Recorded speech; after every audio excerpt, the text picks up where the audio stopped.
C'est un poste frontière au milieu de la brousse, étroitement surveillé par l'armée togolaise.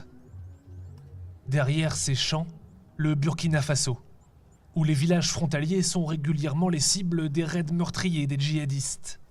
Chaque jour, des dizaines de Togolais et de Burkinabés traversent à pied ou à moto les quelques mètres qui séparent les deux pays. Il n'y a pas ce jour, nous on ne traverse pas. Chaque jour, nous on est en train de traverser. Si vous allez rester ici, vous allez voir n'importe qui traverse ici. Si la menace est invisible de ce côté-là de la frontière, elle est bien réelle pour cet agriculteur burkinabé.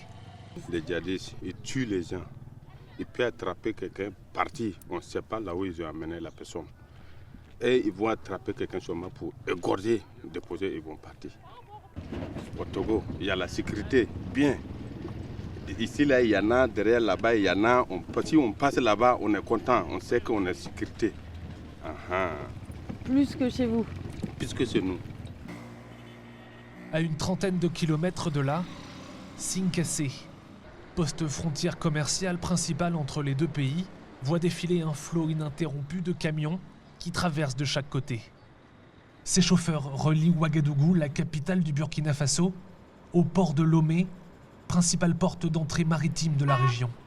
Pour éviter les djihadistes, certaines routes du Burkina Faso leur sont désormais interdites. Si vous passez par l'autre côté de Pama, c'est là où il y a l'insécurité vraiment dite. Il y a l'insécurité là-bas. Et finalement, on nous a interdit de ne plus passer là-bas. Voilà.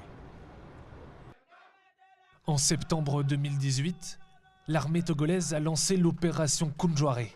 Son objectif, sécuriser la frontière menacée par l'expansion djihadiste au Burkina Faso.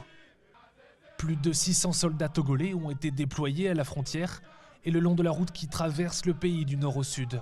L'année dernière, l'enlèvement de 2 Français au Bénin, à quelques kilomètres du Togo, a ravivé la peur d'une attaque sur le sol togolais.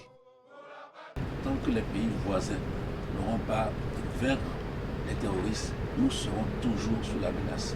Vous avez vu ce qui s'est passé au Bénin. Pour un pays comme le Togo, la menace est réelle et la pression est très forte. Tout simplement parce que vous avez vu tout à l'heure durant le briefing que nous avons connu des combats jusqu'à 7 km de notre frontière. Pour prévenir la contagion djihadiste, le gouvernement s'appuie aussi sur des relais de la société civile.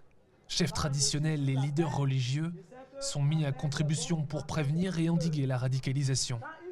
Dans cette école du nord du pays, ce maître coranique sensibilise ses élèves de terminale aux questions de radicalisation. Je vois que c'est très important de faire connaître la religion islam parce que c'est le manque de savoir de sa religion qui fait qu'on nous manipule, on nous amène vraiment à être radical. Il y a un an, le gouvernement a annoncé pour la première fois le démantèlement d'une cellule djihadiste sur le sol togolais.